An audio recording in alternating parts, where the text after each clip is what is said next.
குற்றம் செஞ்ச உள்ளம் வந்து குறுகுறுன்னு இருக்கதான் செய்யும். ம். அதாவது உங்கள எடுத்து ஒரு கேள்வி கேட்டா, அவங்கள இப்படிலாம் நீங்க சொல்ல வருவீங்க. அவங்க ஒரு நாயக்கா ஆக பார்க்குறாங்க.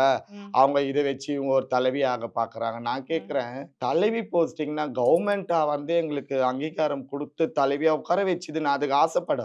நீ கூட ஒரு 10,00,000 குடும்மா. நீ என்ன தலைவிம்மா. பணம் குடுத்தா தலைவி. இதுக்கு வேற ஏன் ஆசை, பாசம் இதெல்லாம் என்ன இருக்குது? ம். நீங்கலாம் என்ன கவர்மெண்ட் வந்து அங்கீகாரம் குடுத்து, ம். சிஎம், மினிஸ்டர்லாம் உங்கள கூப்ட்டு பதவி பிரமாணம் பண்ணியிருக்காங்களா? தனக்கு தானே உருவானது தானே! ம். நான் சொல்லிக்கலாம் தான் நான் கூட தான் நான் தலைவின்ட்டு. ம். யார் வந்து கேட்பாங்க? உங்கள யாரும் கேட்க முடியலன்ற பட்சத்துல தானே நீங்க இவ்ளோ பண்ணின்னுக்கிறீங்க.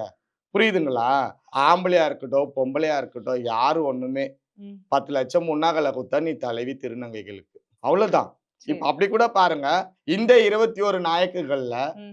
ஒரு சில நாயக்குங்களுக்கு, ம். முக்கியமான நாயக்குங்களுக்கு கல்யாணம் ஆகி புள்ள குட்டிலாம் இருக்குது. ஒரு லேடீஸோட ம்.